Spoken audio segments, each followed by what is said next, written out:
Good morning students. Welcome to our e-learning class. My name is Ronak Jain from Joy and Campion School, Sagar. We will study English of class 4 chapter number 2. So this is our chapter number 2, best friends. So let's understand the chapter number 2. Here, Sammy and Mike are talking to each other saying, पोशी looks upset. Is Guinea moving house? पोशी upset दिख रहा है. क्या गिनी house move कर रही है? I think so. Guinea is पोशी's best friend. He will miss her so much. मुझे भी ऐसा लगता है क्योंकि गिनी पोशी की बेस्ट फ्रेंड है और वो उसको बहुत मिस करेगा. What's that in that blue box? पोशी is giving something to Guinea. Let's find out what is it. उस ब्लू बॉक्स में क्या है? ऐसा लगता है पोशी कुछ गिन्नी को दे रहा है. आइए चलते हैं, देखते हैं उसमें क्या है. So here our story begins.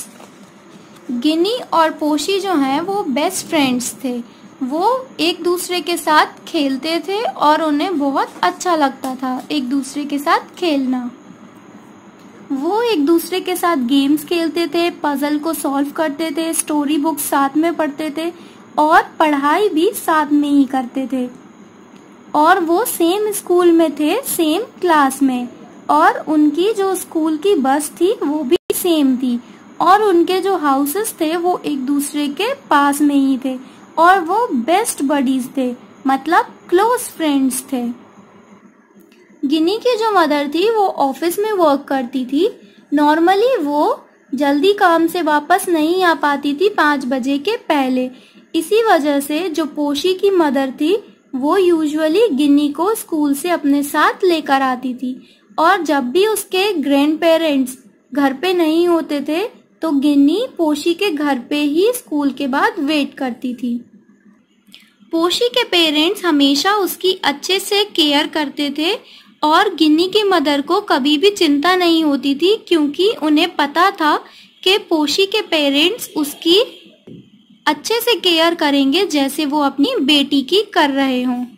और जो गिनी और पोशी थे वो एक दूसरे से कभी अलग नहीं हो सकते थे और वो अपना सारा टाइम साथ में स्पेंड करते थे.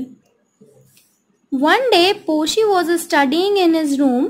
एक दिन पोशी जब अपने रूम में पढ़ाई कर रहा था उसकी माँ आई और बोली कि मैंने अभी गिनी की माँ से फोन पे बात की है.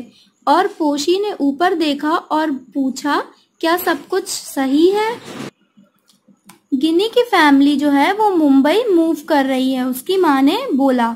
उसके पापा का बैंक में जो मुंबई वाला ब्रांच है उसमें ट्रांसफर हो गया है. और पोशी ने बहुत ही ज्यादा सरप्राइजिंगली बोला, मुंबई? वो तो बहुत दूर है. और वो रोने लगा. What about Ginni? He asked his mom. उसने अपनी माँ से पूछा, और गिन्नी का क्या? क्या उसे भी दिल्ली छोड़कर जाना पड़ेगा? हाँ पोशी, उसकी माँ ने आंसर किया कि वो भी अपने पेरेंट्स के साथ जाएगी. वो अपनी फैमिली के बिना यहाँ कैसे रहेगी? Poshi was upset. He put down his pen. Poshi upset हो गया और उसने अपना पेन नीचे रख दिया और बोला कि मैं गिन्नी के घर जा रहा हूँ उसको देखने. और वो दौड़ते दौड़ते उसके घर पहुंचा. जैसे ही गिन्नी दरवाजे पर आई उसने उससे पूछा, इज इट ट्रू गिन्नी? क्या ये सच है? मेरी माँ ने बताया कि तुम्हारी फैमिली मुंबई जा रही है. और गिन्नी ने बोला, हाँ पोशी. और वो घर के अंदर आ गई और उसने बोला कि मेरी माँ ने मुझे कल ही ये बताया, मेरे पापा का ट्रांसफर मुंबई वाली ब्रांच में हो गया है. और पोशी चुप था. उसकी आंखें आंसुओं से भर गई. और कुछ टाइम बाद उसने बोला कि तुम स्कूल के बीच में जा रही हो, तुम अपनी पढ़ाई कैसे मैनेज करोगी? My father has already requested the principal of a high school in Mumbai that I be admitted to the same standard. मेरे पापा ऑलरेडी प्रिंसिपल मैम से रिक्वेस्ट कर चुके हैं मुंबई के हाई स्कूल में कि वो उसको सेम स्टैंडर्ड में एडमिशन दे दें. और पोशी बहुत ही अपसेट हो गया और उसने पोशी ने बड़े ही जोर से अपनी आंखें झपकाई और गिन्नी बोली कि पोशी डोंट वरी, हम हमेशा टच में रहेंगे एक दूसरे से सारे टाइम, और हम अपनी स्टडीज को डिस्कस भी करेंगे, अपने दोस्तों, अपने गेम्स, सारी चीजों को डिस्कस करेंगे, और तुम हमारे साथ हॉलीडे में आकर रह सकते हो।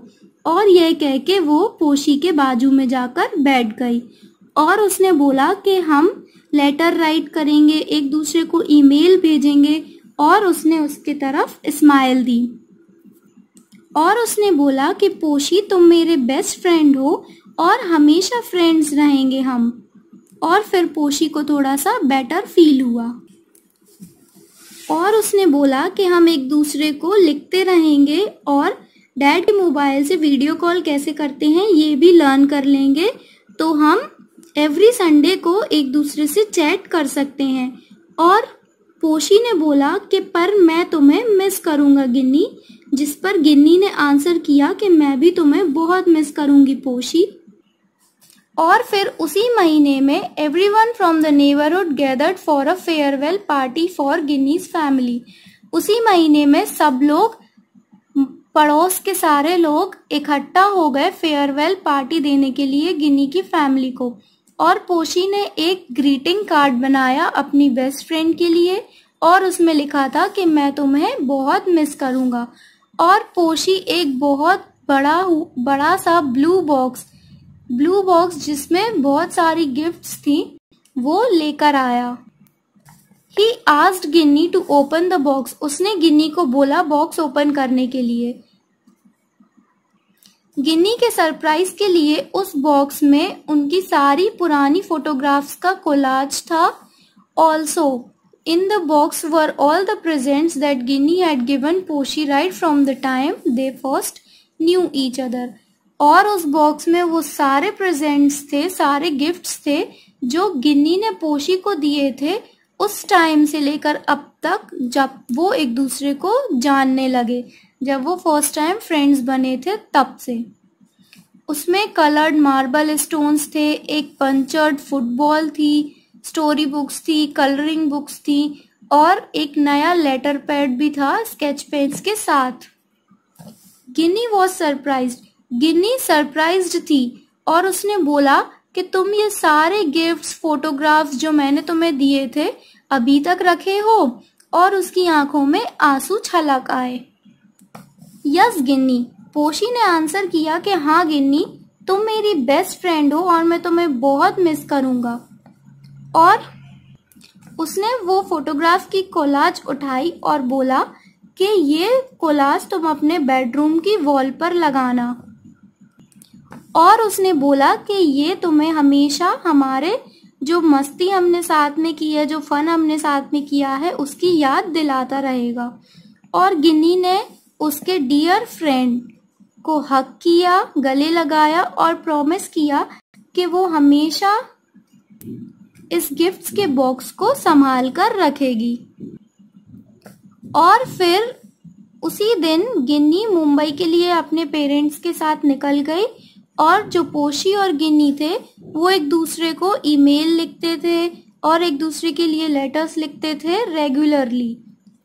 और वो हमेशा पूरी अपनी थ्रू आउट द लाइफ एक दूसरे के बेस्ट फ्रेंड्स रहे। So this was the end of the story best friends. Hope you all will understand the story and read this story at your home. And जैसे मैंने समझाया है, do revise. Your homework is you have to write these word meanings in your CW copy and we will also answer these questions. Now we will do our question and answer section. So question number first is, where did Ginny sometimes stay after school? And our answer is, Ginny sometimes stayed at Poshy's house after school because her mother worked in an office and did not return home until 5 o'clock. and whenever her grandparents were not home. This is our answer number first of question first. Now second question is, whom did Ginny's mum call? The answer number 2 is, Ginny's mum called to Poshy's mum and told that Ginny's family is moving to Mumbai because her father has been transferred to Mumbai branch of the bank that he works for. Question number 3 is, what city did Ginny's family move to? Answer number 3 is, Ginny's family moved to Mumbai as her father has been transferred to the Mumbai branch of the bank. Question number 4 is, why was Poshy upset? The answer is, Poshy was upset because her best friend Ginny was moving to Mumbai. They were best buddies. They spent all their time together and they were inseparable. Question number 5 is, how did Ginny make Poshy feel better? The answer is, Ginny sat down beside Poshy and said, we can write letters, email each other. We will be in touch with each other all the time. We will be able to discuss our studies, our friends, etc. We will always remain friends. So Poshy felt better. Now last question number 6 is, how did Poshy surprise Ginny at the farewell party? The answer number 6 is, Poshy surprised Ginny at the farewell party by giving her the blue box contained a collage of all their old photographs and all the presents that Ginny had given Poshy right from the time they first knew each other. Now we will see our grammar section. Gerunds. अब हम gerunds को समझेंगे कि what is gerunds. Look at this example. Brushing your teeth is important.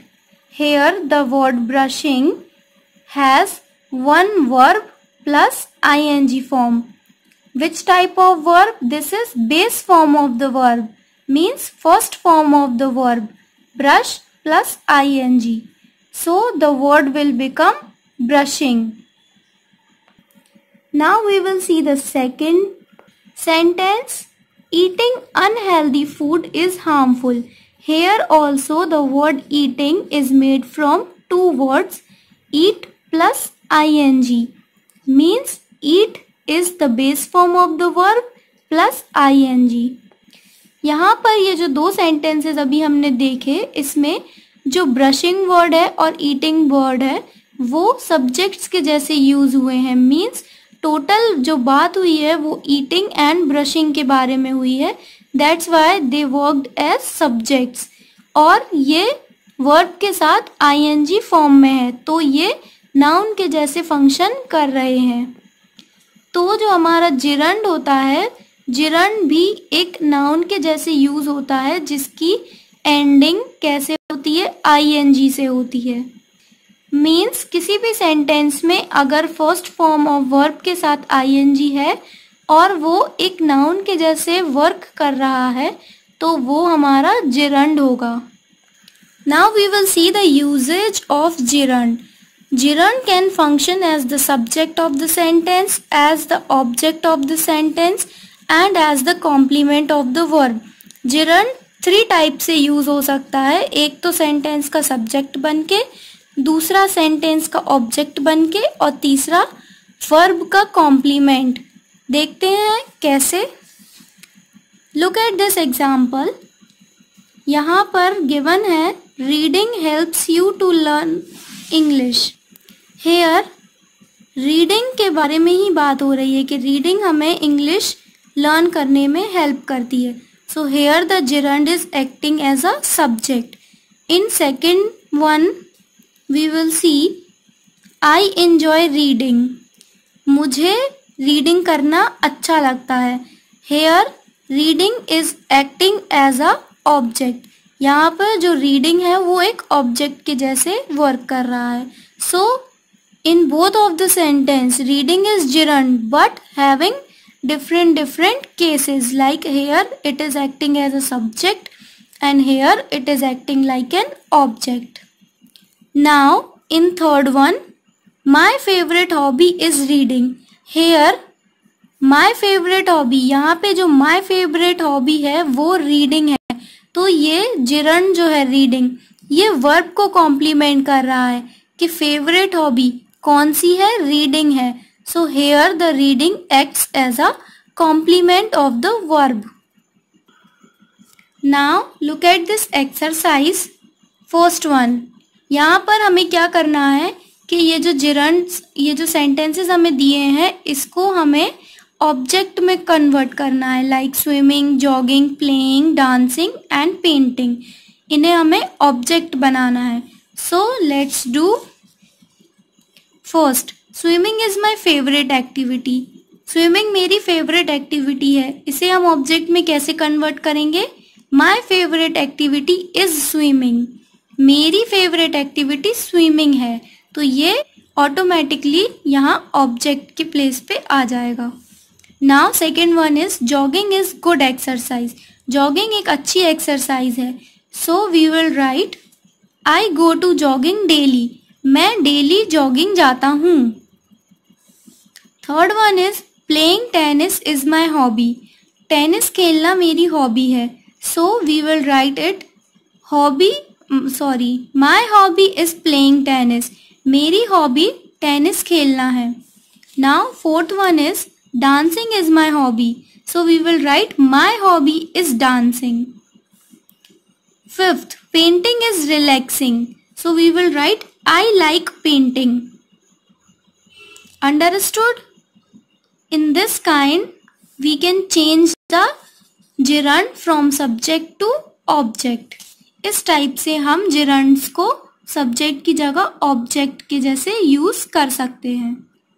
So here your grammar portion and question answers both are completed. I will also send a PDF along with pictures of the question answer and the exercise. मैं आपको question answers की photograph और exercise की photograph PDF में send कर दूंगी. So you have to complete this in your CW notebook. Word meanings, question answers and this exercise you have to do in your CW copy. Understood?